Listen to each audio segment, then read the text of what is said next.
Hey everybody, Captain Lou here. Welcome to another edition of Tigers Daily here on in partnership with the Fan Arts Network. Happy Sunday, August the 9th, 2026. Hope everybody's had a great start to your weekend. Before we get started, I'd just like to remind those of you that haven't subscribed to our channel to take a moment, subscribe to our YouTube channel. We talk everything Detroit Tigers here, the good, the bad, and everything in between. We talk about the games from the night before, the latest rumors, and again, we take a look at what's in store for the Tigers. So again, for those of you that have subscribed, I say thank you very much. The response has been absolutely phenomenal. The viewership's been off the charts, the banner back and forth, the participation. It just shows that why we are one of the most passionate fan bases out there. That is the Tigers fan base.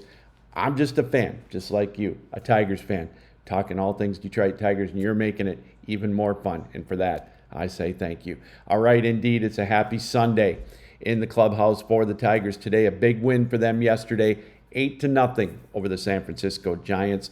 How about Jackson Joe? First start back. We wondered what his leash was going to be from A.J. Hinch, and boy, he sure pitched. We were right. He was going to get about 70 to 75 pitches. He got 71. He went 5 innings, shutout ball, 4 strikeouts, 1 hit. You couldn't ask for any more from Jackson Joe. His fastball touched 100. The Tigers' bats opened up finally. They went 12 scoreless. We'll talk about that a little bit later on. But the 5 innings pitched was absolutely amazing for the Tigers. And again, the 4 hits, or 1 hit rather, 4 strikeouts. Just an amazing outing for Jackson Jobe. It just gives you that feeling of excitement for us Tigers fans, and excited to see what's ahead. Now, I know it's just one start, and you want to try not to get too overly excited about the start. But boy, it was indeed a great one for Jackson Jobe. His first one back from injury in over a year from the Tommy John surgery. So congratulations to him. A great start. Every Tiger got on bat yesterday. That was huge for the Tigers as well, as they bounced back after a tough loss the other night in the series opener against the Giants.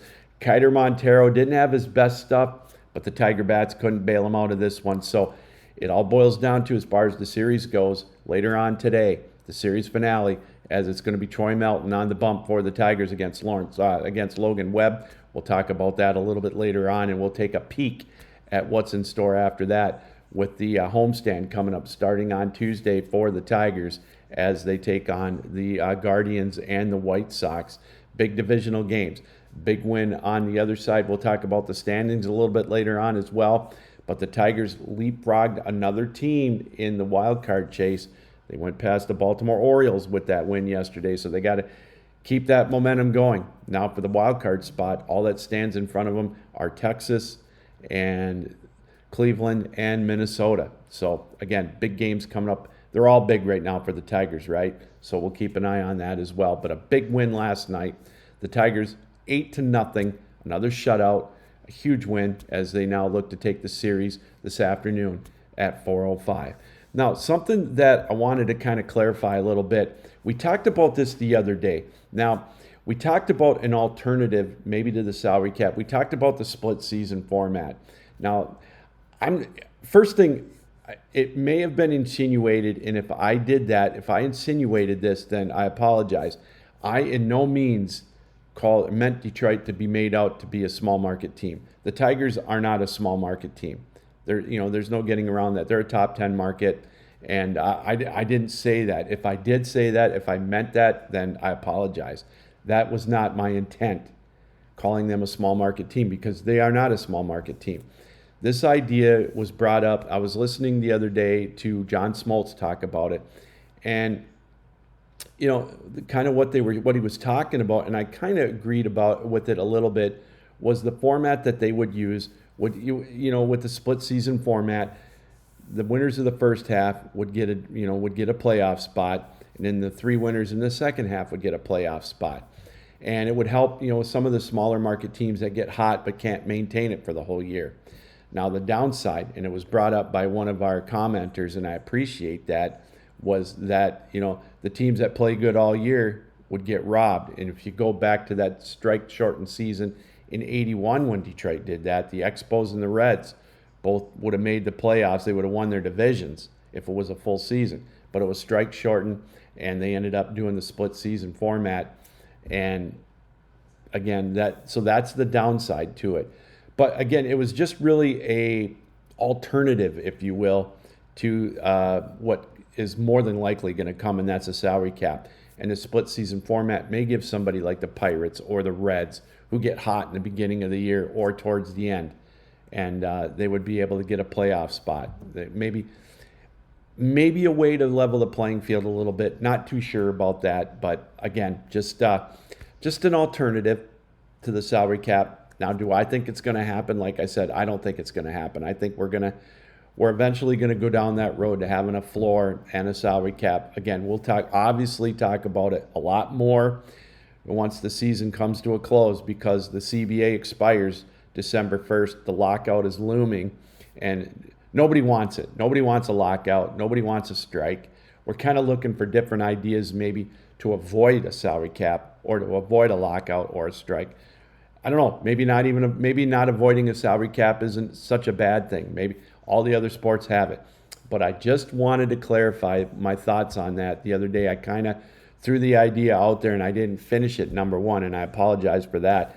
And if I insinuated that Detroit was a small market team, I in no means meant that at all. Detroit is not a small market team. So again, those are my thoughts on that with the clarifications. I hope that kind of, fixes things a little bit, because I tend to, obviously, we all make mistakes. If I did that, I'm sorry. So again, just some ideas about, with the potential lockout looming, with the potential strike in 2027, the owners are going to want the cap. The players obviously don't. There's so many variables right now, and it's not a good look for Major League Baseball in 27. So just coming up with some ideas. Again, maybe this one was a little more far-fetched, but something as an alternative for a cap, and in long term, maybe something that both sides could agree on. Who knows? So many things that we've got to look at coming up in 27. So it's like we've been saying, enjoy this season, because we're not going to get a full one next year.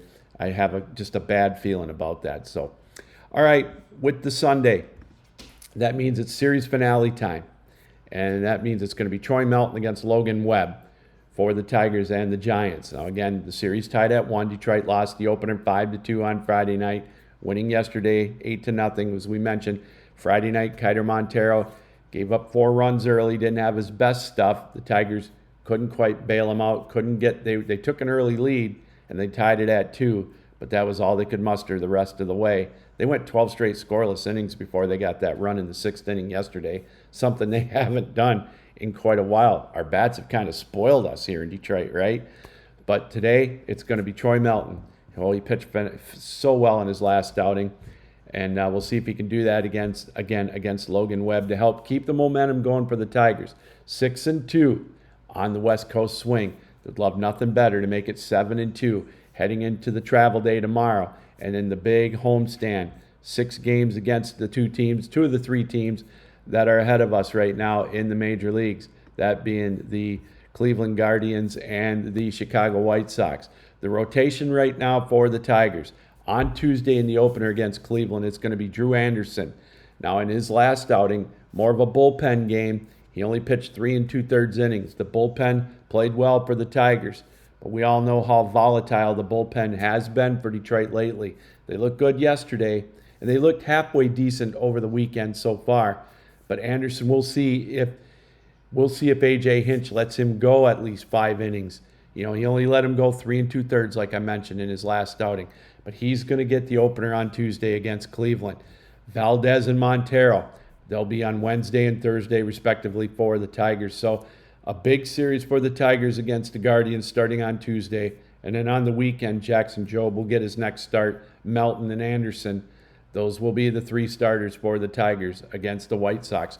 All 6 of those games at Comerica Park. So a huge homestand coming up. But before that, obviously, they got to take care of business today against the San Francisco Giants. Troy Melton and Logan Webb, 4:05 Eastern time for that series finale, the last game on the West Coast trip for the Tigers.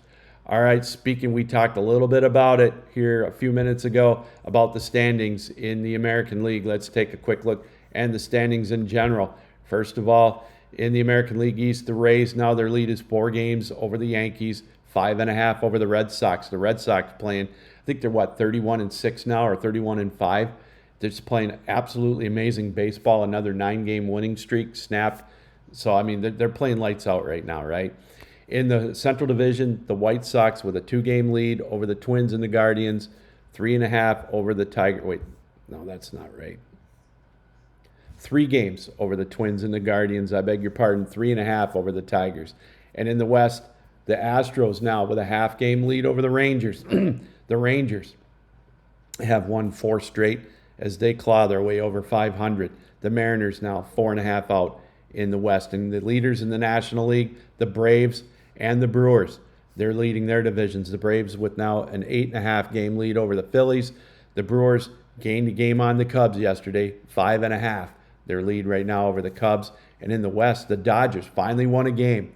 That long losing streak snapped after the Tarek Skubal trade. Their lead now 8.5 over the Diamondbacks, 9.5 over the Padres. And we talked about the wild card in the American League. Such a logjam right now. Texas with a 1.5 lead over the Twins and Guardians for that last spot. The Tigers 2 back. The Orioles 3 back. The Mariners 3.5 back, along with the Blue Jays. So still 7 teams within 3.5 games for that final wild card spot. But the important thing we talked about a little bit earlier, the Tigers leaped over the Baltimore Orioles now. So there's just 3 teams ahead of them for that final wild card spot, all within a couple of games. So that's makes it so key with this West Coast swing coming up for the homestand coming up for the Tigers. They've really got to make some hay on that here towards the end. All right, a few tidbits here. We like to take a look at some of the numbers every so often with the Tigers. And Jackson Jobe, in his last 12 starts, the Tigers are 11-1. Now, I know, again, it's been a long time before yesterday that he started, but they're 11-1 in his last 12 starts. In the 6 wins in the road trip for the Tigers, 14, 13, 11, 8, 11, and 8 runs. They're just really pounding the ball, and I get it. I understand. I know that it's not exactly the 27 Yankees or the 87 Tigers or the 84 Tigers that they're playing. But, hey, you got to take care of business, and that's what they're doing. How about this for Tyler Holton? In his last 41 innings pitched, he's got a 1.98 earned run average. I mean, he pitched 2 solid scoreless innings. Ty Madden did as well. So those are huge for the Tigers, huge numbers. Again, our bullpen has been very shaky. We all know that. So obviously we have to have Holton and Madden keep up stats like this. Tyler Holton has been pitching very, very well for the Tigers as of late. We'll see if he can keep that up. And Tigers struggling as of late a little bit, with runners in scoring position, but they were able to obviously take care of that last night. And one last stat. Dylan Dingler, number 1 in home runs, number 1 in RBIs, and number 1 in runs scored. And again, amongst all the catchers in the American League. So some food for thought, some stats, some standings, just kind of get us ready here on this Sunday. And finally, what we like to do here on the show, take a look at some of the comments. And again, I want to give kudos.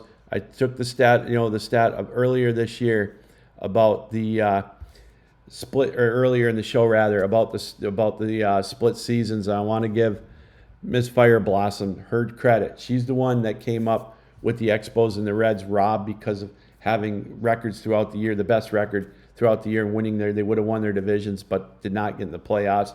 That is the downside of doing something like this on a regular on a split season basis. So again, I don't think that they're going to go this route. It's just an idea. And of course, they ran the split season back in 1981 when the strike shortened the season. So, and then going back to a question that we had, some of your first favorite players. Again, a lot of folks going with the Al Kaline. Rocky Colavito, another great name, a blast from the past. Kirk Gibson and Lance Parrish from Tony M, 29 or 25-13.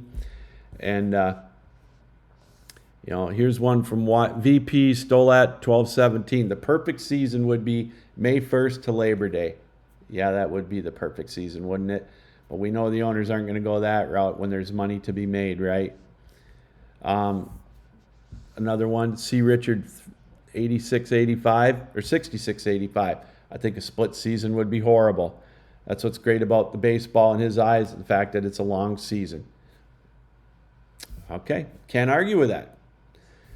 And again, Joseph Appleby, 9111, his favorite players were always Mickey Stanley and Jim Northrup. And finally, on the other question that we asked yesterday, or on Friday rather, was, the Yankees, there's a fan that's suing them for $10 million because he was hit by a flying bat. Well, the response has been unanimous here with your comments. They don't think that's right either. And they're Rock and Roy 58 brought it up. There's right on the back of the ticket, and there's signs. You pretty, I don't want to say enter at your own risk, but you take all responsibilities when you go to a game. You got to keep your head on a swivel for foul balls and even flying bats. And I know that's rare. I get it. That's not the norm, but you got to keep your head on a swivel when it comes to things like that. So I'm in agreement. I don't think that they should be able to sue. I don't think they'll win, but we live in a litigious society right now. So whenever there's a potential that they might be able to get some money from a ball team, they're going to do it. All right, that's going to do it for this edition of Tigers Daily. I want to thank everybody who took time out to watch us on your iPhones, on your laptops, your computers, however you watched us around the world here on Tigers Daily. Enjoy the game today, the Tigers and the Giants. We're going to be off tomorrow, Monday. We'll be on the road. I'm dog sitting right now. I'm surprised the dogs haven't been jumping around barking, but maybe they're digesting their breakfast. Who knows, right? Well, anyways, we'll be back Tuesday at the home base for another edition of Tigers Daily. Until then, Captain Lou saying keep your heads up, keep your sticks down, keep your feet moving, and as always, keep your minds open. So long.